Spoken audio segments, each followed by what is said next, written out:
वज़ीर-ए-आज़म नरेंद्र मोदी आज अपने माहाना प्रोग्राम मन की बात के जरिए आवाम से रूबरू हुए। कहा, मुल्क कोरोना के खिलाफ मजबूती से लड़ रहा है। आलमी वबा के खिलाफ लड़ाई को बताया अहम।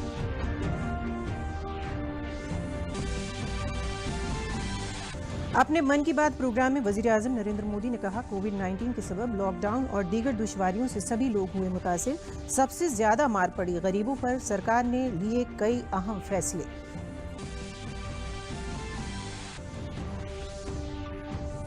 वज़ीर आला योगी आदित्यनाथ ने कहा कि वज़ीर-ए-आज़म नरेंद्र मोदी के गुज़िश्ता 6 बरसों के दौरे इक़्तिदार में आलमी नक्शे पर भारत को किया नुमायां। वज़ीर आला वर्चुअल तरीके से लखनऊ में प्रेस को कर रहे थे खिताब। और लॉकडाउन का चौथा मरहला आज हो रहा है खत्म। कल से लॉकडाउन खोलने का पहला दौर होगा शुरू। अनलॉक 1 नए रहनुमा उसूलों के मुताबिक सिर्फ कुछ ही सरगर्मियों पर रहेगी पाबंदी। इबादत गाहों, होटल, रेस्टोरेंट खुलेंगे 8 जून से। आदाब, मैं हूं नगमा इरफान। खबरें अब तफसील से। वज़ीर-ए-आज़म नरेंद्र मोदी आज अपने माहाना प्रोग्राम मन की बात के तवज्जुह से आवाम से रूबरू हुए। आलमी वबा बन चुके कोरोना वायरस के खिलाफ जंग को अहम बताते हुए उन्होंने कहा कि सबकी कोशिशों से कोरोना के खिलाफ जंग बहुत मजबूती से लड़ी जा रही है। देश में सबके सामूहिक प्रयासों से कोरोना के खिलाफ लड़ाई बहुत मजबूती से लड़ी जा रही है। हमारी जनसंख्या ज्यादातर देशों से कई गुना ज्यादा है। हमारे देश में चुनौतियां भी भिन्न प्रकार की हैं, लेकिन फिर भी हमारे देश में कोरोना उतनी तेजी से नहीं फैल पाया जितना दुनिया के अन्य देशों में फैला। कोरोना से होने वाली मृत्यु दर भी हमारे देश में काफी कम है।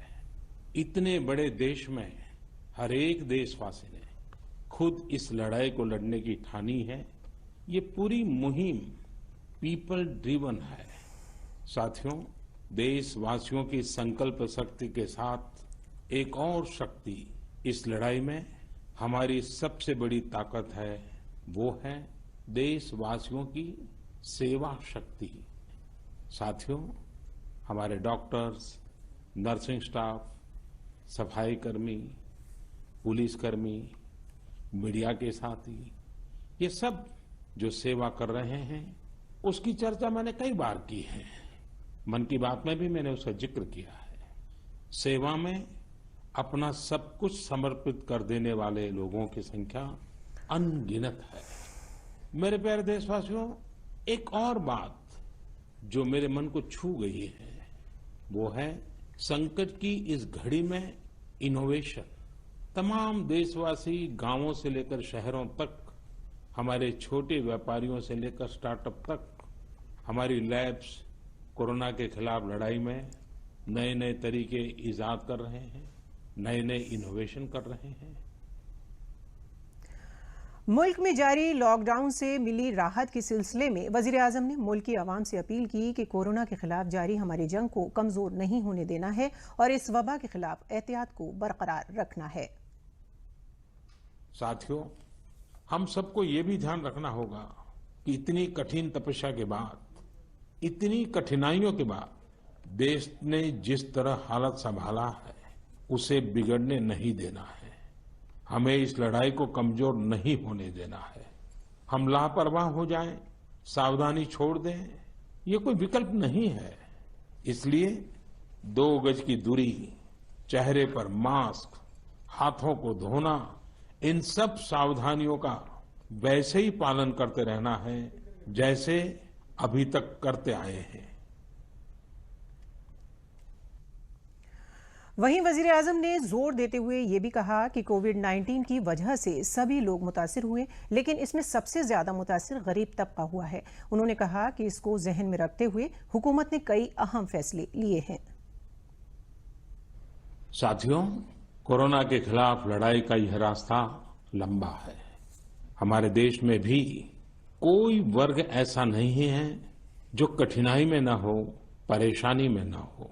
और इस संकट की सबसे बड़ी चोट अगर किसी पर पड़ी है तो हमारे गरीब, मजदूर, श्रमिक वर्ग पर पड़ी है। हम सब मिलकर इस तकलीफ को, इस पीड़ा को बांटने का प्रयास कर रहे हैं। पूरा देश प्रयास कर रहा है। हमारे रेलवे के साथी दिन रात लगे हुए हैं। केंद्र हो, राज्य हो, स्थानीय स्वराज की संस्थाएं हो, हर कोई दिन रात मेहनत कर रहे हैं। जिस प्रकार रेलवे के कर्मचारी आज जुटे हुए हैं, वे भी एक प्रकार से अग्रिम पंक्ति में खड़े कोरोना वॉरियर्स ही है। केंद्र सरकार ने अभी जो फैसले लिए हैं, उससे भी गांवों में रोजगार, स्वरोजगार, लघु उद्योगों से जुड़ी विशाल संभावनाएं खुली हैं। ये फैसले इन स्थितियों के समाधान के लिए हैं, आत्मनिर्भर भारत के लिए हैं। अगर हमारे गांव आत्मनिर्भर होते, हमारे कस्बे, हमारे जिले, हमारे राज्य आत्मनिर्भर होते, तो अनेक समस्याओं ने वो रूप नहीं लिया होता जिस रूप में वो आज हमारे सामने खड़ी है। तमाम चुनौतियों के बीच मुझे खुशी है कि आत्मनिर्भर भारत पर आज देश में व्यापक मंथन शुरू हुआ है। लोगों ने अब इसे अपना अभियान बनाना शुरू किया है। इस मिशन का नेतृत्व देशवासी अपने हाथ में ले रहे हैं। मुल्क के मुख्तलिफ इलाकों से आ रही टिड्डियों के हमले की खबर पर वजीर-ए-आज़म ने कहा कि टिड्डी दल के हमले की वजह से शोबे ज़राअत को होने वाले नुकसान से बचाने के लिए जदीद आलात का इस्तेमाल किया जा रहा है।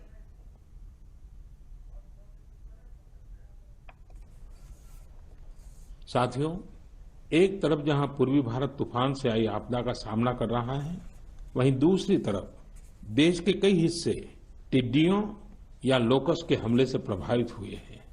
इन हमलों ने फिर हमें याद दिलाया है कि ये छोटा सा जीव कितना नुकसान करता है।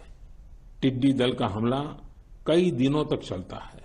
बहुत बड़े क्षेत्र पर इसका प्रभाव पड़ता है। भारत सरकार हो, राज्य सरकार हो, कृषि विभाग हो, प्रशासन भी इस संकट के नुकसान से बचने के लिए, किसानों की मदद करने के लिए आधुनिक संसाधनों का भी उपयोग कर रहा है। नए नए आविष्कार की तरफ भी ध्यान दे रहा है। और मुझे विश्वास है कि हम सब मिलकर के हमारे कृषि क्षेत्र पर ये जो संकट आया है, उससे भी लोहा लेंगे, बहुत कुछ बचा लेंगे। मुल्क की तरक्की को आसमानों की बुलंदी तक ले जाने वाले मरकजी सरकार की दूसरी मुद्दत-ए-कार का 1 साल मुकम्मल होने पर वर्चुअल प्रेस कॉन्फ्रेंस के जरिए वज़ीर आला योगी आदित्यनाथ ने गुज़िश्ता 6 बरसों के दौर इक़्तिदार में आलमी सतह पर भारत ने एक मकाम हासिल किया। भारत की इंफ्रास्ट्रक्चर डेवलपमेंट के लिए गाँव, गरीब, किसान, नौजवान, ख़वातीन और समाज के मुख्तलिफ तबकों तक सरकार के मनसूबों को पहुँचाया गया। उन्होंने कहा कि वज़ीर-ए-आज़म ने 2014 में ही गरीबों के लिए जन धन अकाउंट का आगाज़ कर दिया था। इसी का नतीजा है कि आलमी वबा कोरोना के इस दौर में हम लोग राहत कामों को अंजाम देने में कामयाब हुए हैं। उन्होंने कहा कि स्कीमों को गांव, गरीब, नौजवान, किसान, खवातीन और मुख्तलिफ तबकों को मानवन करते हुए वज़ीर-ए-आज़म ने एक नए भारत की बुनियाद रखने का काम किया है। वज़ीर आला ने कहा कि पहले मुद्दे नारे तक महदूद हुआ करते थे, मगर उन्हें अमली जामा पहनाने का काम वज़ीर-ए-आज़म ने किया। उनकी क़यादत में गांव, गरीब, खवातीन, किसान, नौजवान सियासत का मरकज रहे हैं। 6 वर्ष का यह कार्यकाल भारत के राजनीतिक इतिहास का एक बहुत महत्वपूर्ण कार्यकाल है, जिसने भारत को एक नई पहचान दिलाई, तो भारत के 130 करोड़ लोगों के मन में एक नया विश्वास भी जागृत किया है। मैं इसके लिए इन 6 वर्ष के सफलतम कार्यकाल के लिए प्रधानमंत्री मोदी जी को हृदय से बधाई देता हूं। अगर हम पहले 5 वर्ष के कार्यकाल के दौरान देखें,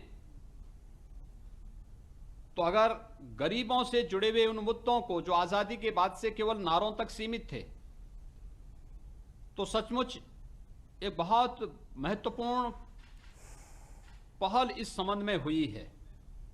और इसमें खासतौर पर अगर आप शुरुआत करेंगे कि आज जब भारत कोरोना जैसी वैश्विक महामारी से जूझ रहा है और पूरी दुनिया इससे त्रस्त है, उन स्थितियों में हम स्वयं समझ सकते हैं कि आज हम लोग सफलतापूर्वक राहत कार्यों को इसलिए संपन्न करने में हमें मदद मिल रही है क्योंकि इसकी शुरुआत 2014 में ही प्रधानमंत्री जी ने जनधन अकाउंट हर गरीब का खाता खोल करके कर दी थी।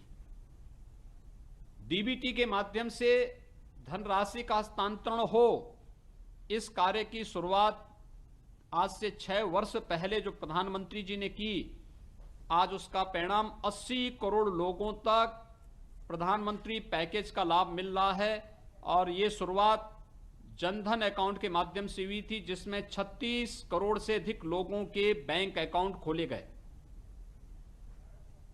मैंने स्वयं इस चीज को अनुभव किया है कि इस दौरान हम लोगों ने जनधन अकाउंट धारी 3 करोड़ 56 लाख महिलाओं के खाते में 500 की 3 नई किस्तों को जाते हुए देखा है। और लॉकडाउन के दौरान उन गरीब महिलाओं को अपने अकाउंट को संचालित करते हुए हम लोगों ने देखा है।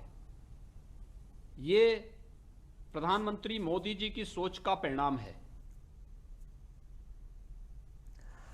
हुकूमत ने कल से मुल्क लॉकडाउन खोलने के पहले मरहले का ऐलान कर दिया। लॉकडाउन का चौथा दौर आज खत्म हो रहा है।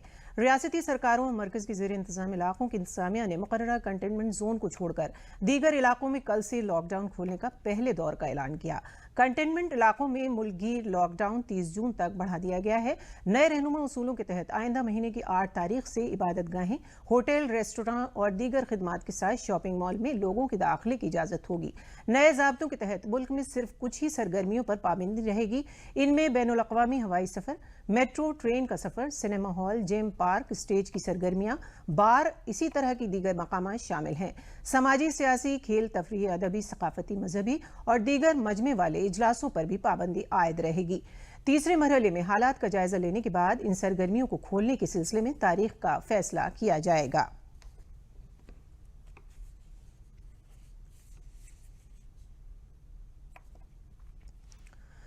वाराणसी में आज वजीर आजम की मन की बात प्रोग्राम को भारतीय जनता पार्टी के इलाकाई सदर महेश चंद्र श्रीवास्तव की रहायशगाह पर कारकुनों ने जमा होकर सोशल डिस्टेंसिंग का ख्याल रखते हुए सुना। वजीर आजम ने मन की बात में कोरोना से लड़ाई के साथ साथ माहौलियात के मौजू पर और 5 जून को यौम माहौलियात मनाने के बारे में बताया और इससे मुताल्लिक लोगों की तजावीज़ और इनोवेशन के ख्यालात का भी इज़हार किया। महेश चंद्र श्रीवास्तव ने वज़ीर आज़म के मन की बात की तारीफ की और बताया कि वज़ीर आज़म छोटी छोटी बातों का भी ख्याल रखते हैं। उन्होंने माहौलियात और कोरोना वबा से लड़ाई और उसकी दवा सभी के बारे में बताया।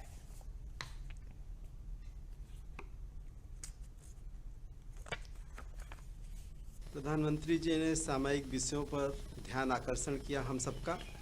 उन्होंने कहा कि भारत को आत्मनिर्भर भारत बनाने का प्रथम लक्ष्य है। लोकल को वोकल रहे, मतलब सारी चीज़ों का स्थानीय उत्पादन, स्थानीय उसकी सप्लाई चेन का भारत आत्मनिर्भर बने। इस निमित्त उन्होंने बहुत जोर दिया और उन्होंने छोटे छोटे इन्वेस्टमेंट करने वाले लोगों का भी आज उदाहरण दिया कि एक व्यक्ति कैसे पूरा एक छोटे अपने ट्रैक्टर में सैनिटाइजर का पूरा सिस्टम लगा के चल रहा है। तो इस तरह के इस समय अन्वेषण का समय है, आविष्कार का समय है और छोटे छोटे आविष्कार का समय है। प्रत्येक छोटे छोटे व्यक्ति को, चाहे बिहार के हितेश जी हों अथवा एक ट्रैक्टर वाला व्यक्ति सैनिटाइजर लेकर अपने गांव को सैनिटाइज करने की जो कला विकसित की है, उनको उन्होंने प्रणाम किया है और साथ ही उन्होंने भारतवर्ष को पर्यावरण सहित शुद्ध रखने की चेष्टा में अपना जोर दिया है। सुल्तानपुर जिले के गोमती अस्पताल में कोरोना वॉरियर्स डॉक्टर समेत लोगों ने वजीर आजम के प्रोग्राम मन की बात को सुना और कहा कि पीएम ने मन की बात में हर तबके की बात की। अपना काम छोड़कर वापस आए गैर मुकीम मजदूरों के रोजगार की भी वजीर आजम को फिक्र है। महाजिर मजदूरों को यकीन दिलाया गया कि उन्हें उनके गांव में ही रोजगार मुहैया कराया जाएगा। वजीर आजम ये भी चाहते हैं कि उनके मुल्क का हर बाशिंदा सेहतमंद रहे। माहौलियात की शफाफियत और पानी को जमा करने पर भी वजीर आजम ने मन की बात में खास जोर दिया। पूर्वांचल के श्रमिकों को जिस तरीके से योगदान भारतवर्ष के विकास में रहा है, उनको नमन करते हुए पहले से भी उन्होंने 1.5 वर्ष 2 वर्ष पहले उनके लिए काफ़ी योजनाएं बनाई थी। आज उन्होंने एक बात कही है, इनोवेशन की बात कही। इनोवेशन इस बात के लिए कि स्थानीय कुटीर उद्योग को बढ़ावा देने के लिए अगर हम इनोवेशन की तरफ जाएंगे और स्थानीय प्रोडक्ट को हम सर्वसुलभ बनाएंगे तो निश्चित रूप से उन व्यक्तियों को भी रोजगार मिलेगा जो माननीय प्रधानमंत्री जी की योजना के अनुकूल प्रवासियों को रोजगार देने की योजना है। हमारे प्रधानमंत्री जी ने हर विषय को देशवासियों के सामने उठाया है। हम कोरोना से कैसे लड़ें। आज अभी हमको जरा सा भी लापरवाह होने की ज़रूरत नहीं है। लड़ाई लंबी है तो हमको पूरे एहतियात और उससे लड़ना है।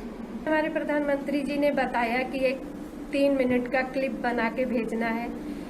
ये भी हम योग टीचर्स के लिए एक बहुत खुशी की बात है और हम चाहेंगे कि हमारे शहर से ज़्यादा हम इसका क्लिप बना के भेज सकें। गोरखपुर में रियासत के वजीर सेहत जय प्रताप सिंह ने सर्किट हाउस में सहाफियों से बातचीत करते हुए कहा कि मुल्क में कोरोना वायरस के सबब लॉकडाउन करना पड़ा, लेकिन तिब्बी खिदमात के तहत रियासती सरकार लाखों की तादाद में जांच कराने के लिए तैयार है। कोरोना के इलाज के लिए अस्पतालों में बिस्तरों की काफी तादाद में दस्तयाबी कराई गई है। बाहर से आए महाजन मजदूरों को उनके घर तक पहुंचाया गया और क्वारंटीन सेंटर में उनकी जांच भी कराई गई। इस मौके पर वजीर मौसूफ के साथ गोरखपुर के मेंबर पार्लियामेंट रवि किशन और रुकन असेंबली राधा मोहन दास अग्रवाल मौजूद थे। के अंतर्गत सारे लॉकडाउन के बाद सारे हमारे सर्विसेज सब उसको बंद कर दिए गए थे।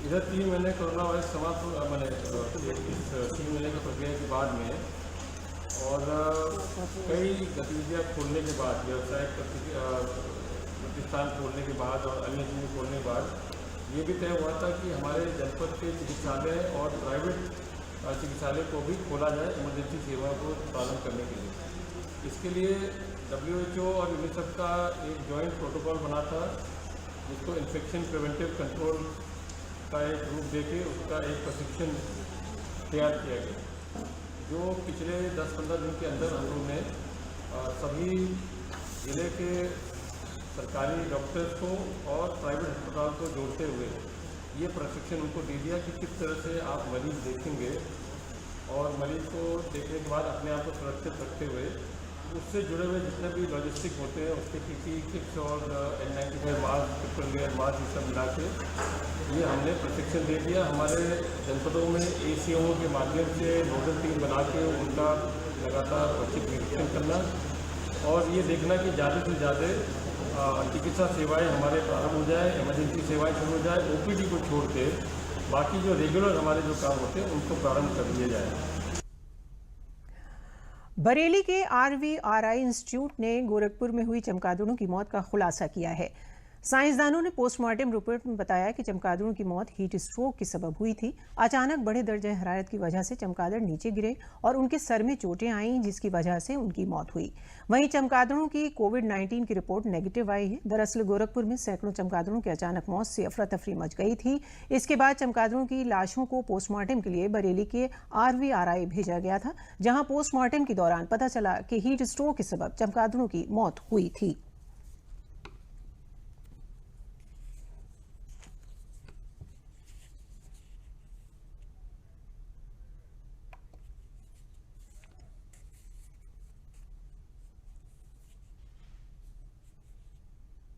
परसों 3 चमगादड़ आए थे, उनका पोस्टमार्टम किया है, जिनमें प्राइमा फेसी जो इनिशियल सिम्टम्स लग रहे हैं वो ब्रेन में हेमरेज के हैं, तो ब्रेन स्ट्रोक का इंडिकेशन देता है। हार्ट बीट की वजह से, गर्म हवा की, जिसको आप लू कहते हैं, उसकी वजह से इंडिकेशन है।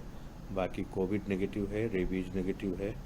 JE वायरस का लोड थोड़ा है उनमें, लेकिन जैसा हम लोग जानते हैं कि चमगादड़ों में कोई भी बैक्टीरिया वायरस कोई बीमारी नहीं कर पाता है, क्योंकि उनमें इंटरफेरॉन अल्फा बीटा का लेवल हाई होता है। एक फंगल डिजीज होती है वाइट नोज सिंड्रोम, जो डेथ करती है, लेकिन इंडिया के केस में ऐसा कोई अभी रिपोर्टेड नहीं है। ये जो अभी केसेज आ रहे हैं, जो पता चला है मुझे वहाँ का कि हैबिटेट डिस्ट्रक्शन वहाँ पे हुआ है। लास्ट ईयर उनका कोई पीपल का पेड़ था जो तूफान में उखड़ने की वजह से उनका हैबिटेट डिस्टर्ब हुआ है, इसीलिए शायद वो यूकेलिप्टस के पेड़ पे गए होंगे। या आजकल मैंगो का सीज़न है, लोग भगाते होंगे, तो जो शेडी ट्री है वो उनको मिल नहीं रहा है। तो जब यूकेलिप्टस जैसे ट्री पे अगर रहेंगे तो लू का इफेक्ट उनको या हाई टेम्परेचर का इफेक्ट ज़्यादा होगा। और इसका इंडिकेशन इसके हेमरेज के अलावा ब्रेन में जो इसके विंग हैं उन पे भी बर्न मार्क्स है, विंग जॉइंट्स पे। तो विंग जॉइंट पे जो बर्न मार्क्स है वो भी इंडिकेट करता है कि हीट स्ट्रोक का मसला है। कोरोना वायरस की रोकथाम के लिए तैनात कोरोना फाइटर्स के तहफ़्फ़ुज़ के लिए सरकार के अलावा समाजी खिदमत का जज्बा रखने वाले NRI अभिनव और उनके साथियों ने आगे आकर काबिल सताइश काम किया है। आलमी वबा के ऐसे वक्त में एनआरआई अभिनव ने दुबई में रहने वाले अपने साथियों की मदद से 3 लाख रुपए का फंड जमा करके 100 पीपीई किट और KN95 मास्क इंतजामिया के जरिए कोरोना फाइटर्स को तकसीम करवाया ताकि उनको कोरोना फाइटर्स की हिफाजत में कोई कमी न रहे और आगे भी इसी तरह की मदद का यकीन दिलाया। फतेहपुर के आबू नगर के रहने वाले अभिनव दुबई में रहते हैं। इससे कबल उन्होंने 3 लाख का राशन गरीबों और जरूरतमंदों में तकसीम किया था।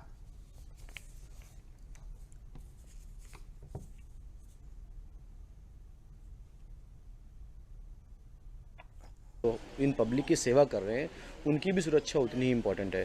सो आई थॉट कि उनके लिए जो स्पेशली डॉक्टर्स हो गए, उनके लिए फतेहपुर में हमारे जितने भी फीमेल डॉक्टर्स हॉस्पिटल है, मेल डॉक्टर हॉस्पिटल्स है, उनके सबके लिए मैंने करीब 100 पीपीई किट की व्यवस्था करी। तो 50-50 वहाँ दी जाएगी, प्लस करीब 650 KN95 मास्क जो मिल नहीं रहे थे, तो स्पेशली हम लोगों ने बाहर से मंगवा के फिर हैदराबाद के थ्रू, दिल्ली के थ्रू आके यहाँ मंगवाया है। और वो सारे हॉस्पिटल्स में, सारे पुलिस प्रशासन में, सारे प्रशासन में खाद्यान्न वितरण के लोगों को, उनको सबको मास्क प्रोवाइड किया ताकि उनकी सुरक्षा भी बहुत इम्पॉर्टेंट है, तो वो लोग भी सुरक्षित रहें। कोरोना के इस संक्रमण के दौर में बहुत सारे लोग हैं जो तरह तरीके से जिला प्रशासन की मदद कर रहे हैं। उसी के क्रम में जनपद फतेहपुर के जो एक एंटरप्रेन्योर युवा हैं जो कि यूएई में एंटरप्रेन्योर हैं और उनके द्वारा आज जिला प्रशासन को 100 पीपी किट और 650 N95 मास्क हैंडओवर किए गए हैं। जिला एटा में कोरोना की वजह से आए तारकीन वतन मजदूर परेशान थे, लेकिन सरकार ने अफसरान को फौरन मनरेगा के तहत मजदूरों को काम देने की हिदायत दी। जिले के गांव हथसारी और नगला जैत में तकरीबन 2 दर्जन महाजिर मजदूर सोशल डिस्टेंसिंग के साथ कोरोना से बचने के लिए तालाब की खुदाई का काम कर रहे हैं। इंद्रपाल सिंह ने बताया कि गांव में कई महाजिर मजदूरों के नए कार्ड बनाए गए हैं और जो भी मजदूर आ रहे हैं उनके कार्ड बनवाए जा रहे हैं। कोरोना की वजह से गांव वापस आए मजदूर मनरेगा में काम करके अपनी जिंदगी गुजार रहे हैं। उनका पैसा उनके खातों में वक्त से पहुंच रहा है। काम हासिल होने पर मजदूर खुश हैं और मरकजी हुकूमत के शुक्रगुजार हैं।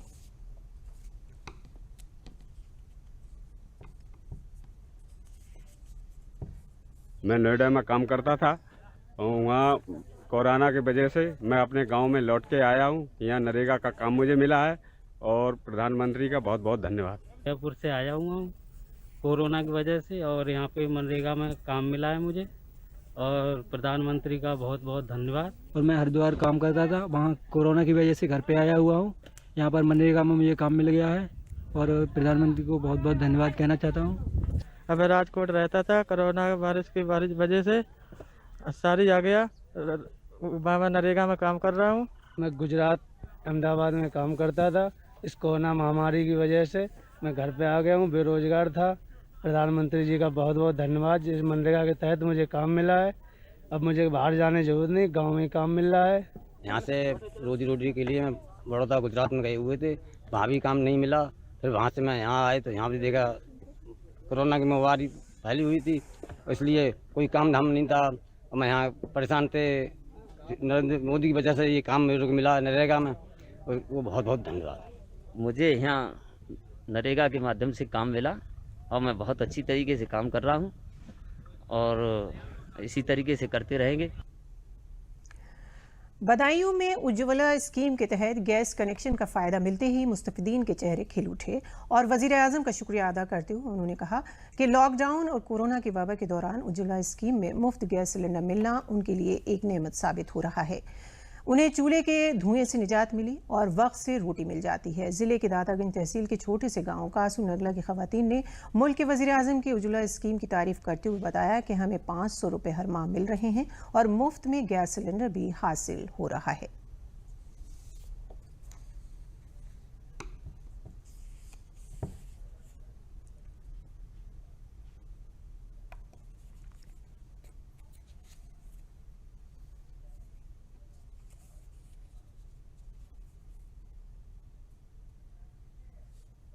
ने दिया है हमें सिलेंडर और हम चूल्हा जलाते थे तो आंखों में धुआं भी लगता है। अब आराम से चूल्हा जला रहे हैं, गैस जला रहे हैं और हम मोदी से बहुत खुश हैं। मोदी जी ने फ्री सिलेंडर दिया है, हमें बहुत फायदा कर हुए। हमारे पैसे भी आ रहे हैं 500 रुपये, उससे भी हम खुश हैं। पहले बहुत परेशानी ही हमें, धुएं में रोटी पकाते, लकड़ियों से रोटी पकाते, चूल्हे में धुनते। अब वो सिलेंडर द्वारा हम बहुत खुश हैं, हमें आराम है। यूपी के कन्नौज जिले में जबरदस्त तूफान, बारिश और ज़ालाबारी से 6 लोगों की दर्दनाक मौत हो गई, जबकि आधा दर्जन के करीब लोग शदीद तौर पर जख्मी हुए हैं। बताया जा रहा है कि तूफान इतना शदीद था कि गाड़ियां हवा में उड़ गईं, सैकड़ों पेड़, बिजली के खंभे, मकान और दीवारें जमींदोज हो गईं। तूफान और ज़ालाबारी से हजारों बीघे में खड़ी फसल बर्बाद हो गई। बाशिंदों का कहना है कि इतना शदीद तूफान पहले कभी नहीं देखा। जिला मजिस्ट्रेट राजेश कुमार मिश्रा ने बताया कि इस कुदरती आफत ने अलग अलग मकामात पर 5 लोग हलाक किए। नुकसान का तखमीना लगाने के लिए अफसरान को हिदायत दी गई है। महलूकीन के अहलखाना को 4-4 लाख रुपए की माली मदद का ऐलान किया गया है।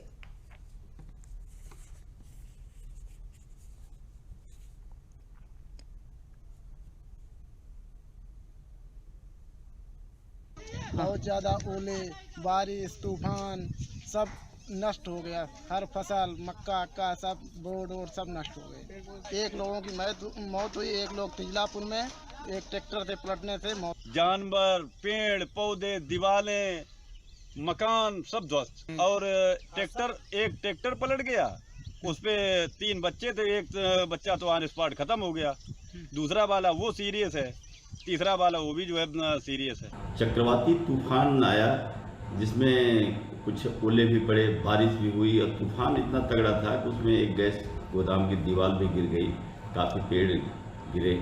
इसमें तिरवा तहसील में हमारे 5 लोगों की डेथ हुई है और रेस्ट जो फसलों का नुकसान हुआ है और जो मकान या झोपड़ी का नुकसान हुआ उसका सर्वे हम करा रहे हैं। जिन लोगों की डेथ हुई है इन लोगों को 4-4 लाख का मुआवजा तत्काल दिया जाएगा और रेस्ट और जो खेत हैं और मकान है, फसल है, उनका सर्वे हम करा करके जो भी उनका अनुमानित मुआवजा हम तत्काल दिलवाएंगे।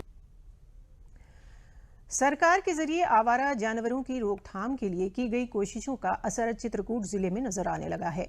जिले के किसान रेवती रमन, मलखान सिंह और बाबूलाल ने बताया कि पहले पानी की सहूलत होने के बावजूद आवारा जानवरों के सबब अच्छी फसल नहीं हो पाती थी, मगर इस बरस सरकार की कोशिशों से आवारा जानवरों का मसला हल होने से मूंग, मक्का और सब्जी की खेती कर पा रहे हैं। आवारा जानवरों पर अगर आइंदा सालों में भी ऐसा ही काबू रखा गया तो जिले के किसान साल में 3 फसलें पैदा करके अपने माली हालात बेहतर बना सकते हैं। अब क्या स्थिति? अब स्थिति बढ़िया है कि मानो गोरुन क्या बंदोबस्त गवर्नमेंट कर दी थी तो हमें से अब बैसाखों में फसल ले ली था, अब के बाद धानों ले लेबे और का कहा थी जोड़ है, राहर है, ये तरह की चीज़ें सब मतलब गोरू वाली व्यवस्था गवर्नमेंट कर दी थी तो हमें बड़ी फायदा है। हाँ, अब आगे चल के जैसा भगवान ने बा है, मूंग बावा है, मक्का बावा है, अब बैसाखी तो बढ़िया मूंग फरी है, अब है मक्का हो जाए जहाँ तक है। तो इसके पहले जो बौतो रहे तो सब अन्ना गोरू खा लेते रहे तो हम आप मेहनतों बेकार हो जात रही, जैसे हम बौते नहीं रहे हैं का करें। ये अन्न प्रथा की वजह से पानी होते हुए में नहीं कर पाते रहे हैं, ये भी पानी का कर जब तक जानवर लागत रहे उसकी वजह से ही नहीं कुछ ले पाते थे। इस बार सरकार भी कुछ मदद दे दिया, गौ को सुरक्षित कर दिया और बाकी हम लोग भी इधर उधर से मेड़ बांध करके अपना सुरक्षित करके अपनी ये पैसा की फसल ले लिया है। इसी तरह अगर रोकथाम रहेगी जानवरों की तो बराबर फसल रहेगी। विशेष करके इसलिए कर पा रहे हैं इस साल, नहीं तो ट्यूबवेल तो कई वर्षों से था, तो अन्य जानवर की वजह से सब फसल पूरी नुकसान हो जाती थी, सब चढ़ जाता था। लेकिन इस साल जो है वो काफ़ी राहत है जानवरों से। भले गांव के लोकल जानवर इधर उधर घूमते हैं लेकिन जो लावारिस जिनका कोई वो नहीं है, ऐसे जानवरों की संख्या बिल्कुल ना के बराबर, ना गणने हो गई और वही सबसे ज़्यादा नुकसान करते थे। तो अब नुकसान जो है हमें उम्मीद लगी कि नुकसान नहीं हो पाएगा और जैसा कि हो भी नहीं पा रहा, तो हमने इस साल गर्मी में जो है सब्जी की खेती करना का व्यापक जो है वृद्धि बढ़ा दिया क्षेत्रफल और अब 2 फसलों की जगह में 3 फसल जायद की फसल भी इस साल मिल पा रही है हमको। तो आज के लिए खबरों में इतना ही, इजाजत दीजिए, आदाब।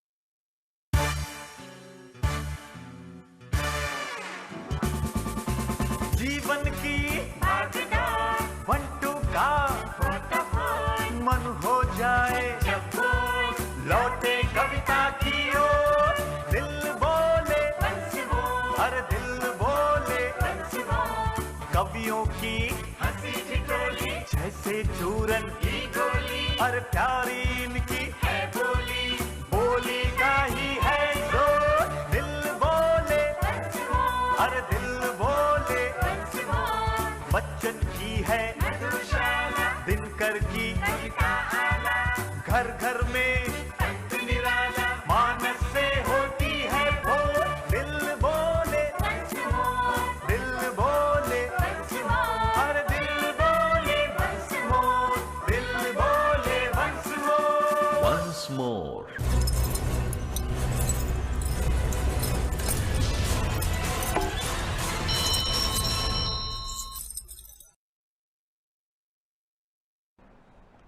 नमस्कार। लॉकडाउन में वंस मोर के 23वें एपिसोड में आपका स्वागत है। धीरे धीरे अब स्थितियां बदल रही हैं। जहां पहले एक तरफ पूरी तरह से लॉकडाउन था, पूरा देश रुका हुआ था, वहीं अब धीरे धीरे जनजीवन सामान्य सा हो रहा है। यद्यपि अभी बहुत से प्रतिबंध हैं, लेकिन उसके बाद भी धीरे धीरे बाजार खुल रहे हैं, पब्लिक ट्रांसपोर्ट खुल रहा है और जीवन अपनी गति को प्राप्त कर रहा है। जिस वक्त पूरे देश में कंप्लीट लॉकडाउन था, बाहर निकलने पर एकदम मनाही थी, उस समय हमने कार्यक्रम प्रारंभ किया और आज इस कार्यक्रम का अंतिम एपिसोड लेकर हम आपकी सेवा में हाजिर हैं। Once more। सीता मैं हूँ, राम तुम ही हो, मीरा मैं घनश्याम तुम ही हो, कोई पूछे यही कहूंगी, मेरे चारों धाम तुम ही हो। सीता मैं हूँ, राम तुम ही हो, मीरा मैं घनश्याम तुम ही हो, कोई पूछे यही कहूंगी, मेरे चारों धाम तुम ही हो। जग में मेरे अपने बनकर जब जब साथ निभाते हो, सच कहती हूँ मेरी खातिर जगन्नाथ बन जाते हो। अपने प्रियतम के लिए मैं मानती हूँ कि जब आपको प्रेम मिलता है, आदर मिलता है, तो घर में साथ समंदर पार भी भारत जैसा लगता है और चार धाम बन जाते हैं। जो चारों धामों को मैंने अपने प्रेम के साथ समानार्थ किया है, तो आइए सुनते हैं। जग में मेरे अपने बनकर जब जब साथ निभाते हो, सच कहती हूँ मेरी खातिर जगन्नाथ बन जाते हो। मेरी प्रगति और उन्नति, मेरी उन्नति और प्रगति के रथ के गति अविराम तुम ही हो। कोई पूछे यही कहूंगी, मेरे चारों धाम तुम ही हो। कोई पूछे यही कहूंगी, मेरे चारों धाम तुम ही हो। मेरा मन मंदिर बन जाता जब मैं गाती गीत प्यार का। मेरा मन मंदिर बन जाता जब मैं गाती गीत प्यार का। जहाँ तुम्हारे दर्शन होते मुझको लगती वही द्वारका। धर्म तुम ही हो, अर्थ तुम ही हो, मोक्ष तुम ही हो, काम तुम ही हो।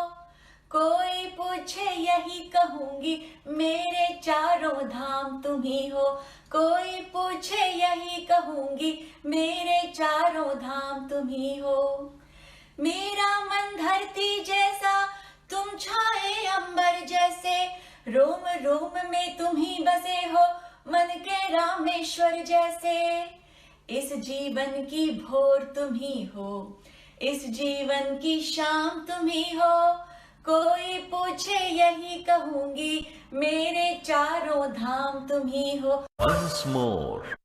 एक दूजे पर तोहमत मढ़कर वक्त नहीं बर्बाद करो। एक दूजे पर तोहमत मढ़कर वक्त नहीं बर्बाद करो। इस विपदा से मुक्ति मिले यह मालिक से फरियाद करो। इस विपदा से मुक्ति मिले ये मालिक से फरियाद करो। कि मंदिर मस्जिद मरकज सारे बंद करो भारत वालों। मंदिर मस्जिद मरकज सारे बंद करो भारत वालों। कुछ दिन अपने घर में बैठो और खुदा को याद करो। कुछ दिन अपने घर में बैठो और खुदा को याद करो। इसके लिए एक लखनऊ का संदेश जा सकता है जो अली और बजरंगबली को एक में जोड़ता है, भावना को जोड़ता है। मैं समझता हूँ समय ये कहने का है। अंत में एक छंद मैं पढ़ता हूँ।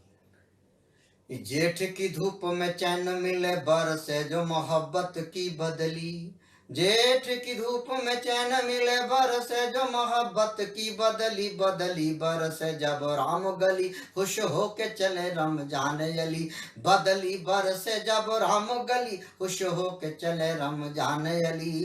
रमजान अली नवरात्रि जगे अफ्तार कराते हैं राम बली, तब वाहिद बोलते मौला अली बजरंग बली, बजरंग बली मियाँ वाहिद बोलते मौला अली बजरंग बली, बजरंग बली।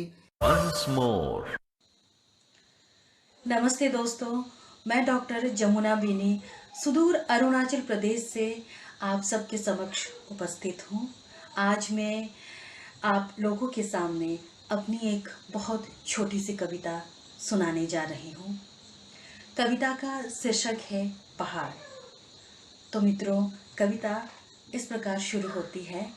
हमारे पूर्वज तनिक भी खतरा महसूस थे, दुर्गम पहाड़ों पर चले जाते।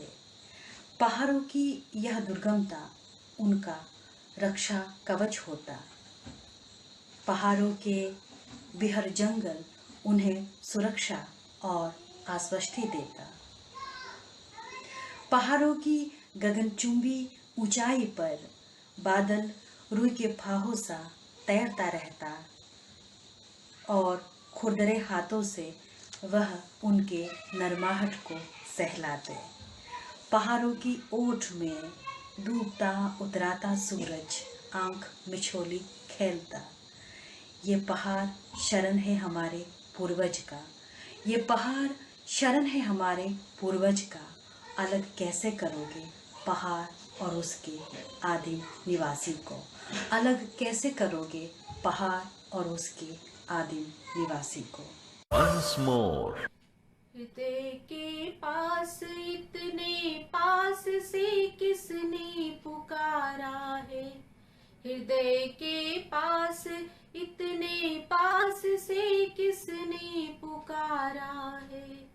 समझ में कुछ नहीं आता भंवर है या किनारा है, हृदय के पास इतने पास से किसने पुकारा है।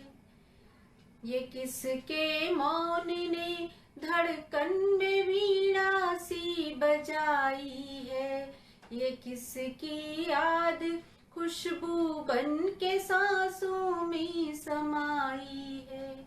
ये किसकी दृष्टि आँखों में चमक बन कर के छाई है। निशाओं में मेरी किसने ये निशिगंधा खिलाई है, निशाओं में मेरी किसने ये निशिगंधा खिलाई है। ये किसने चंद्रमा को मेरी रातों में उतारा है, समझ में कुछ नहीं आता भंवर है या किनारा है। और बंद देखिए कि मेरे कानों में मिश्री घोल कोई गुनगुनाया है, किसी ने तन में मन में एक जादू सा जगाया है। मेरे व्याकुल हृदय को एक मीठी सी सदा दी है, ये किसने रात भर करवट बदलने की सजा दी है, ये किसने रात भर करवट बदलने की सजा दी है। Once more.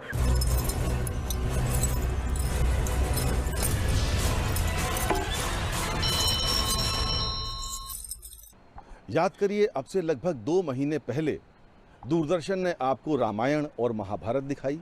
उसी समय हमने देश भर के साहित्यकारों से, कवियों से, शायरों से चर्चा की और सोचा कि आपके लिए कुछ नया कार्यक्रम लेकर आया जाए। बदले हुए रूप में, बदले हुए रंग में, बदली हुई स्थितियों में देश भर के कवियों और शायरों ने हमारे निवेदन को स्वीकार किया दूरदर्शन लखनऊ के आह्वान पर उन्होंने अपने मोबाइल से हमें क्लिप्स बनाकर निःशुल्क भेजी और हमने उनको आप तक पहुंचाया। Once more. सुनो मेरी बहनों, सुनो मेरे भाई, सुनो मेरी बहनों, सुनो मेरे भाई, कोरोना की कोई नहीं है दवाई, ढके मास्क से मुंह रहें दूर सबसे, इसी शस्त्र से हम लड़ें ये लड़ाई। सुनो मेरी बहनों, सुनो मेरे भाई, कोरोना की कोई नहीं है दवाई, ढके मास्क से मुंह रहें दूर सबसे, इसी शस्त्र से हम लड़ें ये लड़ाई। मित्रों, कुछ पंक्तियां और देखें आज के माहौल को संदर्भित करते हुए। ये मुसीबत अजीब आई है, ये मुसीबत अजीब आई है, घर में रहने में ही भलाई है। ये मुसीबत अजीब आई है, घर में रहने में ही भलाई है। हम ही जीतेंगे अंत में इसको, हम ही जीतेंगे अंत में इसको, इस कोरोना से जो लड़ाई है। हम ही जीतेंगे अंत में इसको, इस कोरोना से जो लड़ाई है। कर रहा हूँ नमन सभी को यहाँ, कर रहा हूँ नमन सभी को यहाँ, एकता सबने जो दिखाई है। कर रहा हूँ नमन सभी को यहाँ, एकता सबने जो दिखाई है। फिर से आएंगे दिन दोबारा वही, फिर से आएंगे दिन दोबारा वही, हौसले ने खबर सुनाई है। फिर से आएंगे दिन दोबारा वही, हौसले ने खबर सुनाई है। छटने वाली है कुछ दिनों में असर, छटने वाली है कुछ दिनों में असर, ये जो बदली दुखों की छाई है। छटने वाली है कुछ दिनों में असर, ये जो बदली दुखों की छाई है। Once more.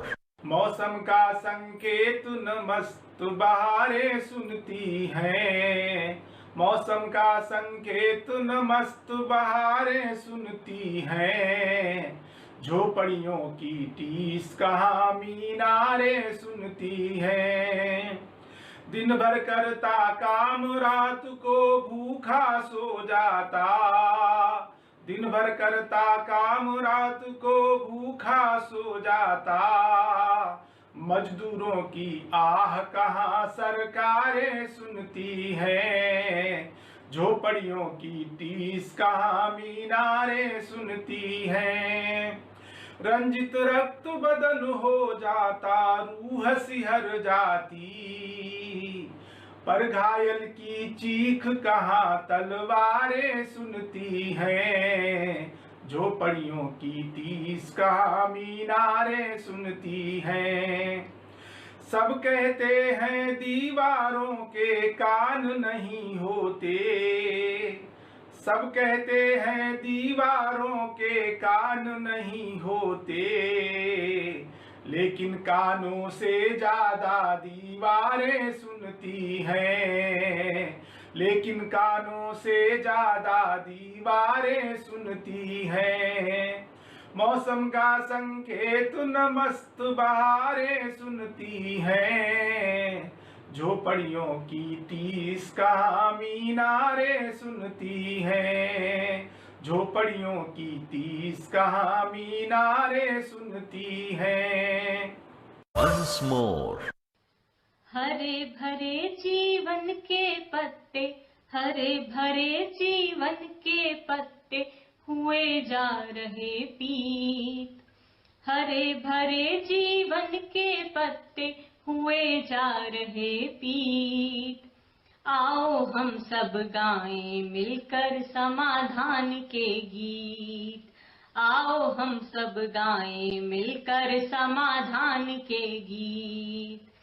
अंधियारे पर कलम चलाकर, अंधियारे पर कलम चलाकर सूरज नया उगाएं, उम्मीदों के पंखों को, उम्मीदों के पंखों को विस्तृत आकाश थमाएं। चलो हाय तौबा की डर की, चलो हाय तौबा की डर की, आज गिराएं भीत, आओ हम सब गाएं मिलकर समाधान के गीत, आओ हम सब गाएं मिलकर समाधान के गीत। बाजारों की धड़कन में हम, बाजारों की धड़कन में हम फिर से गाँव भरें। पूंजीवादी जड़ें काट कर, पूंजीवादी जड़ें काट कर फिर समभाव भरें। बटे हुए आंगन में बोएं, बटे हुए आंगन में बोएं, आओ फिर से प्रीत, आओ हम सब गाएं मिलकर समाधान के गीत, आओ हम सब गाएं मिलकर समाधान के गीत। Once more. अम्मा मियाँ, एक रोज़ सुबह जब आँख खुली पता लगा मेरे नवाबी शहर लखनऊ की फ़िज़ा कुछ नासाज है। वैसे तो बहुत दिनों से दूर दूर से खबर मिल रही थी, कुछ वायरस सा घुल गया है दुनिया की हवाओं में, जो रोक दे रहा था शहर दर शहर। पर हमें यकीन था कि हमारा लखनवी अदब नहीं थमेगा। हाँ तो मियाँ, हम बता रहे थे कि उस रोज़ सुबह कुछ बदली सी थी। हमारे हंसते मुस्कुराते गंज को किसी की नज़र लग गई थी। कब देखा था हमने अमीनाबाद को इतना उदास। और तो और चारबाग का सुनसान होना तो सच अखर गया था। कौन सोच सकता था कि ऐसे भागता हुआ चारबाग एक दिन कदमों की पदचाप के लिए तरसेगा। रॉयल कैफ़े के सामने से गुजरने पर बास्केट चाट की महक आपको नहीं लुभाएगी, ना ही नैनीताल मोमोज की महक आपका दिल चुराएगी। और तो और 1090 पर मुस्कुराते हुजूम की चहलकदमी नजर आएगी। गोमती नगर पर भागता कारों का काफिला भी तो जैसे किसी ने अपहरण कर लिया था। तो मनकामेश्वर में सोमवार को भी भक्तों की भीड़ नजर ही नहीं आ रही थी। बड़े मंगल पर जगह जगह होने वाले भंडारे भी नदारत हैं। और तो और जनाब, जनरेशन मिश्र पार्क से बच्चों की हंसी भी तो चोरी हुई है। हाँ, ये जो कुछ भी हो रहा है वो एक सिर्फ बुरा ख्वाब है, जिसे आँख खुलने पर हम सबको बिसराना ही होगा। तभी तामीर हो सकेगी उम्मीदों की नई इमारत। हाँ, ठहरा तो ज़रूर है हमारा शहर लखनऊ, कुछ रफ्तार भी ज़रूर कम हुई है, पर हमें यकीन है जनाब, अमीनाबाद एक बार फिर से खिलखिलाएगा। हमारा हजरतगंज भी बहुत जल्द ही जगमगाएगा। Once more. शहर से हम गांव में कुछ पल बिताने आ गए, शहर से हम गांव में कुछ पल बिताने आ गए। फिर उसी बरगद के नीचे घर बनाने आ गए। देखी जब कागज की कश्ती बूंदों से लड़ती हुई, देखी जब कागज की कश्ती बूंदों से लड़ती हुई, याद बचपन के वही गुजरे ज़माने आ गए, याद बचपन के वही गुजरे ज़माने आ गए। साथ मिलकर खेलते थे खेल कितने हम, मगर साथ मिलकर खेलते थे खेल कितने हम, मगर आ गया मोबाइल घर में ही बेगाने आ गए, आ गया मोबाइल घर में ही बेगाने आ गए। Once more.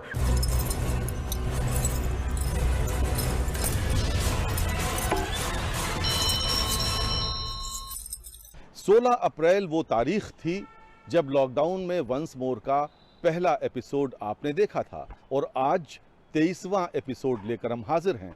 इन 23 कड़ियों में देश के 10 प्रांतों के 54 जिलों के 178 कवि और शायर आपसे रूबरू हो चुके हैं। इसके अलावा आपको जानकर ताज्जुब होगा कि देश की सीमाओं के पार यानी कनाडा, ऑस्ट्रेलिया और यूएसए के कवियों ने भी अपनी मोबाइल क्लिप्स इस कार्यक्रम में भेजी, जिसे हमने बहुत प्यार से आप तक पहुंचाया। Once more.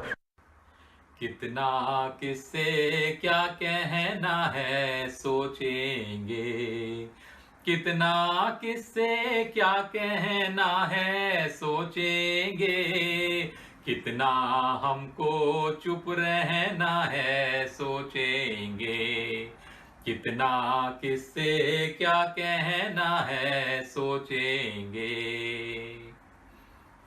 कितनी खुशियाँ अपने हिस्से आई